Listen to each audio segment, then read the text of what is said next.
Baiklah, kita sambung lagi iaitu 5.3. Tumbuh-tumbuhan semula jadi di hutan hujan tropika dan hutan monsun tropika. Okey, hutan hujan tropika dan hutan monsun tropika ini terletak di kawasan iklim yang berbeza.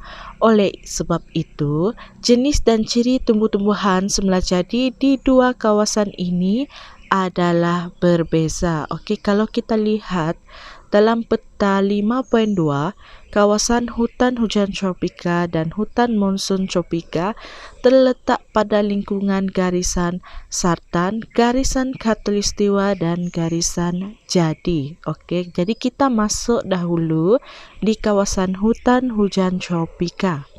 Okey. Hutan hujan tropika. Tengok gambar dia. Gambar sebelah ini adalah gambaran untuk hutan hujan tropika. Okey, hutan hujan tropika. Kita tengok dia punya fakta. Hutan hujan tropika terdapat di kawasan iklim khatulistiwa. Okey, kawasan iklim khatulistiwa antara latitud 10 darjah U hingga 10 darjah S. Kawasan ini mengalami iklim yang panas dan lembap sepanjang tahun. Okey. Panas dan lembap sepanjang tahun dengan min suhu tinggi dan sekata 20 darjah Celsius. Okey, 20 darjah Celsius serta hujan lebat melebihi 2000 mm. Kawasan ini menerima cahaya matahari yang banyak dan kaya dengan pelbagai jenis tumbuh-tumbuhan semula jadi.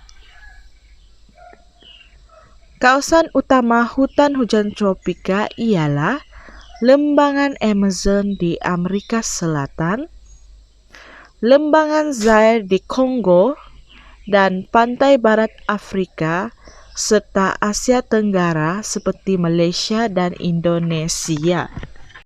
Sekarang kita tengok pula ciri-ciri tumbuhan semula jadi di hutan hujan tropika. Okey. Tumbuh-tumbuhan semula jadi di hutan hujan tropika ini terdiri daripada 4 lapisan. Okey, 4 lapisan iaitu lapisan renjong, lapisan kanopi, lapisan tengah dan lapisan lantai hutan. Okey, lapisan renjong ini terdiri daripada pokok berkayu keras yang mempunyai ketinggian di antara 40 meter hingga 50 meter.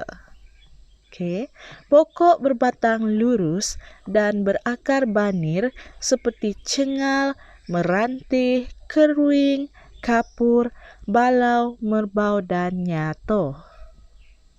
Itu adalah contoh pokok-pokok lapisan hutan hujan tropika. Jadi lapisan renjong ini adalah bahagian yang atas ni. Okey, boleh tengok sini. Ni lapisan 40 meter hingga ke 50 meter adalah lapisan renjong. Okey. Lapisan kanopi. Lapisan kanopi pula terdiri daripada pokok-pokok malar hijau. Okey, ini untuk lapisan kanopi. Terdiri daripada pokok malar hijau yang tumbuh padat pada ketinggian 20 meter hingga 40 meter. Okey. Kemudian pokok berdaun lebar dan tirus membentuk kanopi yang menghalang cahaya matahari untuk sampai ke lantai hutan. Okey, itu ciri-ciri untuk bahagian lapisan kanopi. Okey, lapisan kanopi antara 20 hingga 40 meter. Itu adalah lapisan kanopi. Di lapisan tengah berada pada ketinggian 10 hingga 20 meter. Itu untuk lapisan tengah. Okay, terdapat tumbuhan epifit, parasit dan liana seperti paku pakis, orkid dan hutrotan. Okey, itu lapisan tengah. lapisan tengah, dan manakala yang terakhir adalah di lapisan lantai hutan yang kurang dari 10 meter.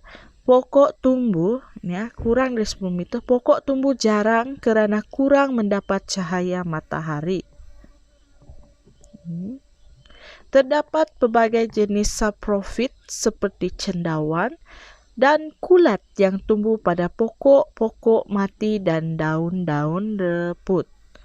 Lapisan lantai hutan ini yang paling bawah sekali, antara 0 hingga 10 meter. Sekarang pula kita tengok untuk hutan monsun tropika. Hutan monsun tropika terdapat di antara latitud 10 darjah U hingga 30 darjah U dan 10 darjah S hingga 10 darjah S. Itu latitud ya. Kawasan ini. Sekarang kita tengok pula hutan monsun tropika. Hutan monsun tropika ini terdapat di antara latitud 10 darjah U hingga 30 darjah U dan 10 darjah S hingga 30 darjah S. Kawasan ini menerima hujan tahunan antara 1000 mm hingga 2000 mm. Iklim di kawasan ini pula hampir sama dengan iklim khatulistiwa, tetapi mempunyai musim lembap dan musim kering yang nyata. Taburan hutan monsun tropika ini yang utama termasuklah Pakistan, India, Myanmar, utara Thailand, Kemboja, Laos dan Vietnam. Itu adalah kawasan untuk hutan monsun tropika. Lokasi hutan monsun tropika. Ciri-ciri tumbuh-tumbuhan semula jadi di hutan monsun tropika. Hutan yang jarang dan berlapis-lapis, tapi tidak begitu nyata. Jarang. Pokok tumbuh antara 20 meter hingga 30 meter. Mempunyai pokok berkayu keras, berdaun lebar, berakar tunjang seperti jati, pinkado, cendana, penaga, kayu putih dan sal. Daun pokoknya akan gugur pada musim kering. Terdapat juga pokok renek seperti palma dan tumbuh-tumbuhan menumpang seperti epifit dan liana. Lantai hutan pula padat dengan pelbagai tumbuh-tumbuhan disebabkan cahaya matahari yang boleh sampai ke bawah. Seperti bulu, paku pakis dan rotan. Lantai hutan padat dengan tumbuh-tumbuhan sebabkan oleh cahaya matahari yang boleh tembus. Apa itu maksud malar hijau? Tumbuhan yang sentiasa berdaun sepanjang tahun tetapi tidak menggugurkan daun walaupun suhu berubah. Epifit pula tumbuhan yang hidup pada tumbuhan lain tetapi ia mencari makanan sendiri. Manakala liana pula ialah tumbuhan menjalar dan memanjat untuk mendapatkan cahaya matahari. Jadi kita sudah masuk 5.3 tumbuh-tumbuhan semula jadi di hutan hujan tropika dan hutan monsun tropika. Dalam ini terdapat hutan hujan tropika, ciri-ciri tumbuh-tumbuhan semula jadi di hutan hujan tropika, hutan monsun tropika, ciri-ciri tumbuh-tumbuhan semula jadi di hutan monsun tropika. Itu untuk bab 5, subtajuk 5.3.